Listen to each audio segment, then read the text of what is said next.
The chamber was already electric, a low buzz of voices ricocheting off marble walls, when Congresswoman Rivera rose from her seat. She didn't just walk to the microphone, she stormed toward it, fire in her eyes, arms slicing the air with each step. Her voice cracked like a whip across the room as she unleashed a furious tirade. Words tumbled out fast, sharp, dripping with contempt. She accused, she sneered. She threw every insult she could conjure, as if volume alone could prove her point. Every eye in the chamber locked on her. Phones came up, recording. Viewers leaned closer to their screens. The intensity was mesmerizing, almost theatrical. Rivera wasn't debating policy. She was performing a takedown. The crowd braced, waiting for the target of her rage to respond. Governor Stanton, seated calmly at the center, didn't flinch. He leaned back, hands folded, watching her like someone observing a summer storm rage against a window pane. His expression didn't change. No interruption, no visible irritation, just quiet patience. Rivera's voice rose higher, sharp enough to pierce glass. "You are a disgrace. You've failed the people, and everyone here knows it," she shouted, pounding her fist on the podium. Gasps scattered through the chamber. For a heartbeat, silence. Stanton leaned forward, the room holding its breath. His lips curled into the faintest grin. Then, with perfect timing, he delivered a line so quick, so sharp, it sliced clean through the tension. It wasn't angry, it wasn't defensive, it was a joke. A brilliantly simple, hilariously devastating joke that flipped Rivera's fury back on her. The room erupted, half with laughter, half with disbelief. Rivera froze, her words evaporating midair. Cameras caught it all. Her stunned face, his sly smirk, the wave of amusement sweeping through the chamber. What had begun as her stage became his triumph. In seconds, the balance of power flipped. Stanton's one-liner didn't just neutralize her attack, it left her humiliated, standing exposed before a sea of eyes. And as the laughter echoed, one truth became undeniable. This was more than a clever remark. It was the spark of a moment that would ripple far beyond that room. The laughter still echoed when the clip began its rapid journey across the digital world. But to understand why that single exchange mattered so much, you have to step back and see the bigger picture. Congresswoman Rivera wasn't just another voice in the chamber. She had built a reputation on volume and confrontation. Her fiery speeches had gone viral before, her sharp gestures and stinging soundbites crafted perfectly for the internet age. For her supporters, she was a fighter, someone unafraid to throw rhetorical punches. For her critics, she was the embodiment of noise over nuance. Every appearance promised drama, and she delivered again and again. Governor Stanton, however, occupied an entirely different role in the public imagination. His history was defined not by shouting, but by something almost more dangerous: humor. He had long mastered the art of turning attacks into entertainment, of taking insults meant to wound and spinning them into punchlines that drew laughter from friend and foe alike. Where others might crumble under Rivera's aggressive style, Stanton carried the calm assurance of someone who knew the crowd was secretly waiting for his response. That night, the stakes were higher than usual. The session had already been billed as a showdown. Commentators whispered that Rivera was preparing to make her mark, to prove she could dominate not just policy but personality. She needed a viral moment, and Stanton was the perfect foil. Cameras were ready, the press lined up, and audiences watching from home braced themselves for fireworks. And fireworks they got, but not the kind Rivera intended. Because what Rivera didn't anticipate was that her aggression would provide Stanton with the perfect setup. Every accusation she hurled, every insult she launched, tightened the suspense in the room. It was like winding a spring tighter and tighter, the air vibrating with anticipation of release. And when Stanton finally spoke, when he transformed all that rage into a single burst of humor, the spring snapped. Laughter became the explosion. Rivera's carefully constructed performance collapsed in an instant, overshadowed by the effortless timing of her opponent. It wasn't just funny, it was defining. In politics, perception is power. A cutting line at the right moment can outweigh hours of speech. And Stanton's line had done something Rivera's shouting never could. It turned the crowd from tense to jubilant, from divided to united in laughter. That is why this moment mattered. It wasn't just another spat in a chamber full of spats. It was a demonstration of how dignity can disarm fury, how composure can outlast chaos, and how humor can change the entire trajectory of a political showdown. But little did anyone know, Stanton's words weren't destined to remain confined within those marble walls. What happened next would leave even seasoned observers stunned, as the moment burst beyond politics and into the culture at large. To understand why that single exchange stung so deeply, you have to know who Congresswoman Rivera was before it all unraveled. She hadn't stumbled into the spotlight by accident. From the very beginning, her career was forged in confrontation, in a determination to make noise so loud it couldn't be ignored. Rivera came from modest beginnings, a child of working-class parents who instilled in her a relentless drive to push against any ceiling placed above her. She studied hard, fought her way through law school, and quickly earned a reputation as a courtroom firebrand. Her closing arguments weren't delivered like lectures, they were performances. She leaned on rhythm, on emotion, on the cadence of a preacher calling a congregation to action. It worked. She won cases, headlines, and eventually, a following. When she entered politics, that same intensity became her brand. She didn't walk into debates, she charged into them. Where others carefully measured their words, Rivera hurled hers like weapons. Supporters adored it. They called her fearless, uncompromising, a warrior who refused to back down. Clips of her clashes went viral, not for their nuance, but for their spectacle. She was TV-ready in a world that craved drama, but the very qualities that made her magnetic also sowed the seeds of her vulnerability. With every impassioned takedown, critics saw arrogance. With every sharp insult, detractors pointed to a lack of substance. She became, in their eyes, someone more invested in the performance than in the policy. Every viral clip built her profile higher, but also made the fall steeper if anyone ever managed to puncture that facade. And then there was her temper. Behind closed doors and sometimes even in front of cameras, Rivera was known to escalate quickly. If challenged, she didn't just rebut, she erupted.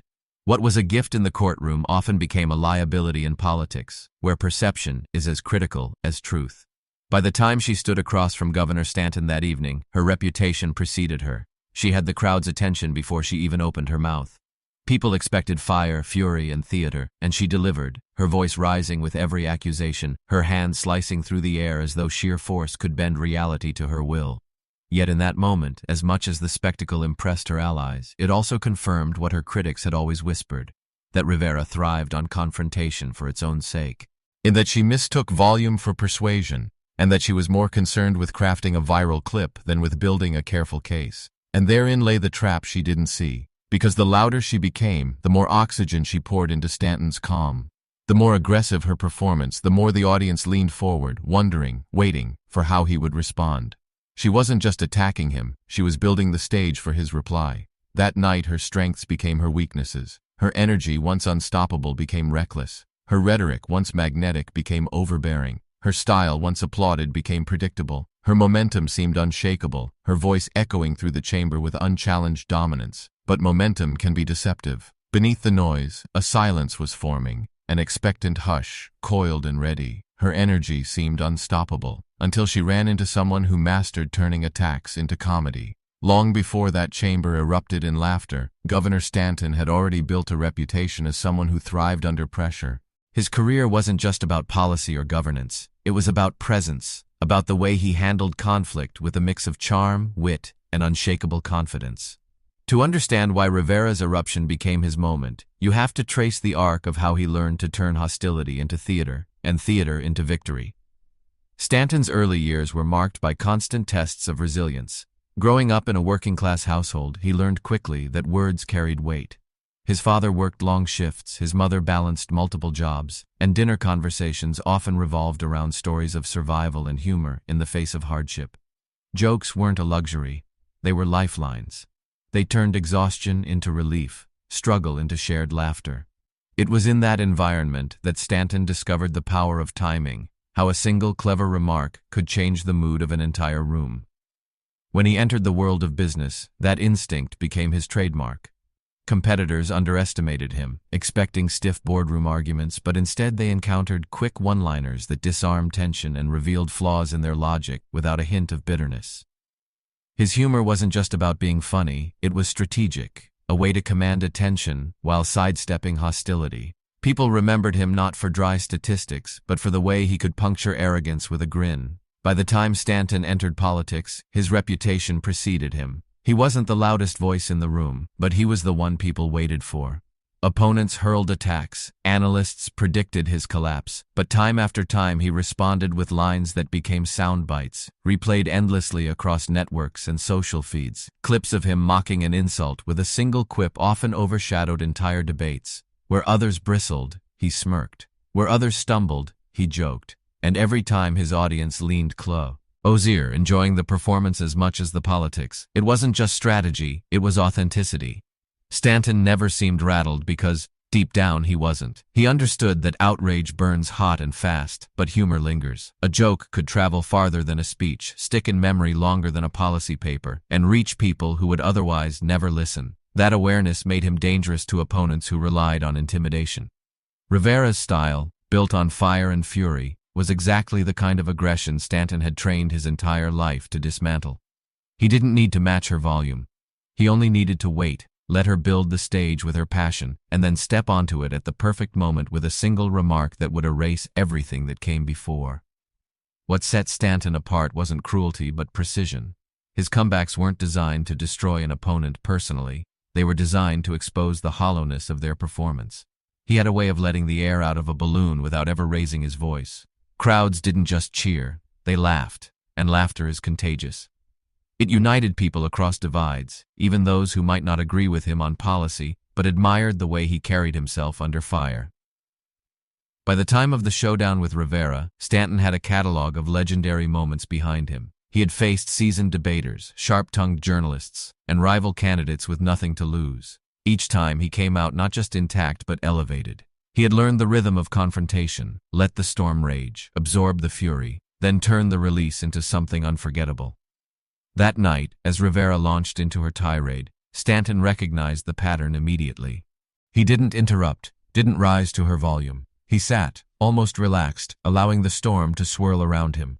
To the audience, it looked like patience. To Stanton, it was calculation. He was waiting for the silence that always comes after the loudest shout, the brief pause when the room inhales, desperate for balance. And when that silence came, he stepped in with a line that was more than a rebuttal. It was entertainment. It was confidence. It was the moment that transformed Rivera's aggression into his victory. The clash wasn't an accident, nor was it luck. It was the culmination of a lifetime of turning hardship into humor, of transforming hostility into theater. Stanton wasn't just prepared for Rivera, he was destined for her. And that night, Rivera's words didn't just backfire. They set the stage for Stanton's sharpest strike yet. The chamber did not cool after Stanton's first reply. It heated. Rivera, red-faced but unwilling to concede the moment, tightened her grip on the microphone and pushed forward. Her voice, sharp and defiant, rose above the lingering laughter, demanding control of the room once more. She spoke faster, louder, as though sheer velocity could bulldoze over the smirks and chuckles rippling through the crowd. "Don't laugh at him," she barked, slamming her hand down on the podium. "This is serious. This is about accountability, and he thinks it's a joke." The sting in her tone reverberated, and for a flicker the audience hesitated. Some leaned back into her words, sensing her desperation to reclaim authority. But Stanton didn't flinch. He sat upright now, elbows resting lightly on the table, his eyes fixed on her like a patient chess master watching an opponent overextend. He didn't need to raise his voice. He didn't even need to move. His stillness became its own weapon. Rivera mistook the silence for weakness. Fueled by adrenaline, she bled down. Every sentence became a strike, her rhetoric soaring higher and higher, less anchored in fact and more in fury. She gestured wildly, her voice straining against the edges of control. Her supporters nodded, clapping in rhythm, but others in the room began to shift uncomfortably, because something subtle was happening. For every decibel Rivera added, Stanton's composure grew louder by contrast. The balance was shifting not because of what he said, but because of what he didn't say. The restraint, the calm, the smile playing at the corner of his lips, it all made her passion feel less like strength and more like frenzy. The tension thickened. The audience wasn't just listening anymore. They were waiting. Every beat of silence from Stanton became a drum roll. Every outburst from Rivera tightened the coil. Phones hovered higher. Eyes darted between the raging congresswoman and the unmoved governor, and then Rivera crossed the invisible line. In a rush of anger, she hurled one insult too many, personal, cutting, aimed not at policy, but at Stanton himself. Gasps cut through the chamber like shattered glass. Even some of her allies winced, the moment teetering dangerously close to spectacle instead of statesmanship. That was when Stanton leaned forward, slowly, deliberately. His chair creaked, and the sound seemed louder than her shouting. The room leaned with him, breath held tight, anticipating the strike they all knew was coming. Rivera, panting from the force of her own words, didn't realize the silence had turned against her. She didn't see that Stanton had been waiting, not for an argument, but for this precise opening. And then, in a split second, Stanton turned the entire room upside down. The silence was absolute. Rivera's last insult still lingered in the air, heavy and jagged, but no one dared to breathe too loudly. Even her allies had fallen quiet, sensing that something irreversible had shifted. Cameras tilted, lenses tightening on Stanton's face, waiting for the moment they knew was inevitable. He didn't rush. He never rushed. Stanton let the pause expand until it swallowed the room, until the tension was unbearable, until Rivera's confidence withered under the weight of her own words. Then, with a smile that was almost gentle, he leaned closer to the microphone. "That's a lot of words," he said slowly, the corners of his mouth curling upward. "But I noticed not one of them was true." The chamber erupted. First came the laughter, sharp, explosive, a wave crashing through the gal. People doubled over in their seats, slapping desks, nudging neighbors. Even a few of Rivera's colleagues couldn't suppress their grins. The roar of amusement bounced off the walls, magnified with every second. Rivera blinked, stunned, her expression caught between disbelief and fury. She opened her mouth to fire back, but the sound drowned beneath the audience's reaction. Her hands gripped the podium tighter, knuckles whitening, as if she could hold on to control by force alone. Stanton, meanwhile, leaned back, utterly unbothered. He didn't gloat. He didn't need to. His calm presence was more devastating than 1,000 shouted words. The laughter wasn't just at his joke. It was at the collapse of Rivera's dominance, the recognition that the tide had turned. And just when it seemed the moment might fade, Stanton leaned in again.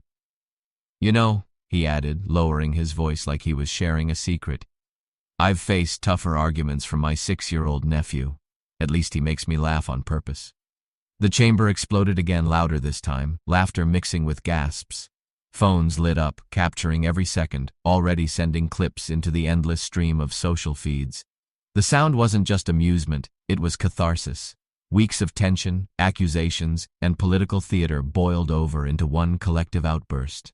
Rivera tried to speak, her lips forming words lost in the storm, but her timing was gone, her energy spent.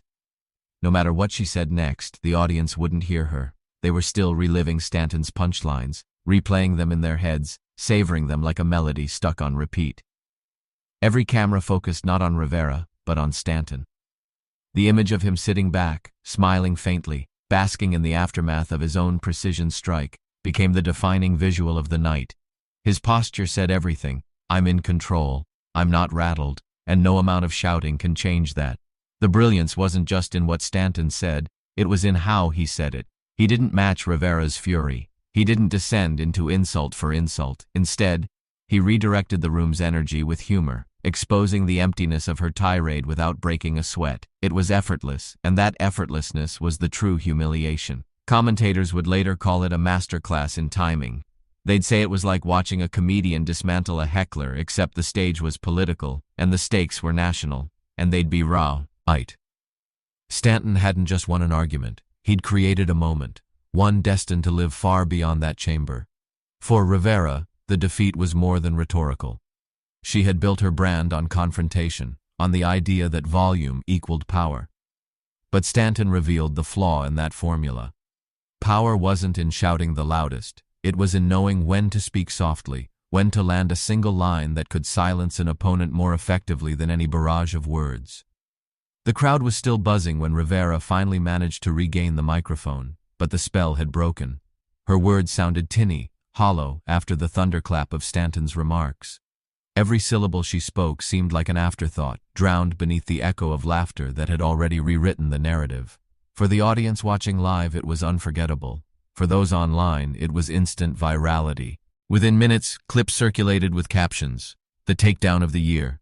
Memes sprouted like wildfire, screenshots of Rivera's stunned face paired with Stanton's smirk, hashtags blazing across timelines. The internet had found its newest obsession. And in the chamber, as the laughter finally ebbed, Stanton adjusted his microphone one last time. He didn't need to add more, but he did, with surgical precision.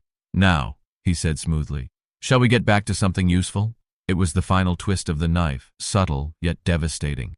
Another ripple of chuckles rolled through the room, sealing Rivera's humiliation. She had tried to command the stage, but Stanton had taken it, owned it, and transformed it into his arena. The chamber would remember that night not as Rivera's crusade, but as Stanton's triumph. His words, light as air yet heavy with impact, carried farther than any policy statement could. And as the moment crystallized, one truth was undeniable. Stanton hadn't just won. He had humiliated his opponent with grace, with humor, with the kind of effortless confidence that turns politics into legend. But this wasn't the end. The chamber had laughed, yes, but the world beyond those walls was about to weigh in. And what began as a single exchange in a single room was about to explode into something far larger, something that no one, not even Stanton, could fully predict. Because this wasn't just a room full of laughter, the internet was about to explode. The clip didn't just circulate, it detonated. Within minutes, phones buzzed with notifications, timelines flooded with hashtags, and the exchange between Rivera and Stanton broke free of the chamber's walls to become digital wildfire. What had begun as a tense political showdown was now a cultural moment, one too sharp and too funny to remain confined to political circles. Hashtags sprouted instantly. #Stanton strike, and # Rivera meltdown, and the most viral of all, that one line. Memes appeared within the hour. Screenshots of Rivera's stunned expression were paired with captions ranging from sarcastic to savage. Stanton's calm grin was transformed into GIFs, endlessly looped to the soundtrack of laughter. The internet had spoken, and it had turned Stanton's words into currency. Supporters celebrated as if it were a championship victory. They replayed the clip again and again, not just to enjoy the humor but to savor the reversal of roles. Rivera, the self-styled powerhouse of confrontation, suddenly silent. Stanton, the target, rising effortlessly above it all. Comment sections overflowed with reactions. "I watched this 10 times and it gets funnier each time." This is how you deal with bullies, with grace and humor. Even critics found themselves grudgingly acknowledging the impact. Commentators who often disagreed with Stanton admitted, sometimes with reluctance, that his timing was impeccable. "Whatever you think of his politics," one headline read, "you can't deny he knows how to own a room." Rivera's allies tried to regroup, framing her fury as passion, but the narrative had already slipped from their hands. News outlets scrambled to cover the story. Late-night hosts seized the moment, replaying Stanton's punchlines to roaring audiences, weaving them into monologues that widened the clip's reach. Analysts dissected the exchange frame by frame, pointing out the precise second the balance shifted, the exact micro-expression that revealed Rivera's unraveling. The breakdowns only amplified the spectacle, giving audiences new reasons to revisit the moment. And for ordinary viewers, it became a kind of shorthand. At offices, people mimicked Stanton's grin. In classrooms, students shared the clip between classes, laughing at Rivera's stammering reaction. The takedown became more than a political highlight. It became a social reference point, the kind of shared joke that transcends ideology. Rivera, meanwhile, found herself trapped in the echo of the laughter. Each attempt to reclaim the narrative only seemed to remind people of the original moment. Every new statement was measured against the smirk that had gone viral, every appearance shadowed by the meme. For someone who thrived on controlling attention, the loss of it in such a public, comedic way was devastating. Stanton, by contrast, hardly needed to comment. His silence became part of the spectacle. The less he said, the more people repeated what he had already said. His line became immortalized not because he pushed it, but because the internet demanded it. Supporters and strangers alike carried it forward, repeating it at rallies, scrawling it on signs, turning it into a chant. The ripple effect was undeniable. Politicians from across the spectrum weighed in. Some praised the humor, others lamented the spectacle, but all acknowledged the moment's weight. Journalists called it a defining clash of styles, fury versus composure, arrogance versus wit. And in every framing, Stanton emerged as the victor. But beneath the laughter, something deeper stirred. People weren't just laughing at Rivera, they were reflecting on what the exchange represented. It was about more than politics. It was about the universal satisfaction of seeing arrogance punctured by humor, of witnessing composure outlast chaos. And while the internet laughed, the deeper meaning of this moment started to sink in. When the laughter finally subsided and the flood of memes began to settle into history, a larger truth emerged from the noise. The clash between Rivera and Stanton wasn't remembered as a battle of facts and figures. It was remembered as a test of character, a collision of styles that revealed something timeless about power, dignity, and the human spirit. Rivera had arrived armed with fury, certain that volume could bend the moment to her will. But the louder she shouted, the more fragile she appeared. Her downfall wasn't in the words she chose, but in the way her anger consumed her. To many watching, her performance became a mirror of something they had seen too often. Leaders who mistake noise for strength, who confuse confrontation with courage. Stanton, on the other hand, showed a different path. He didn't rise to the bait. He didn't lash back with venom. Instead, he responded with humor, a reminder that laughter can dismantle hostility more effectively than rage ever could. His composure wasn't just strategy. It was a declaration that confidence doesn't need to scream. And that contrast carried weight far beyond politics. People saw in Stanton's response a lesson they could apply in their own lives. The office worker dealing with a domineering boss, the student bullied for speaking differently, the parent guiding a child through playground insults, all could find resonance in the way he handled Rivera's barrage. Dignity, humor, and patience weren't just tools for debates, they were shields anyone could carry. In a world often dominated by anger and division, the moment stood as proof that civility isn't weakness, it's power in its purest form. True strength doesn't flail or shout. It waits, it listens, and when the time is right, it speaks with clarity that cannot be ignored.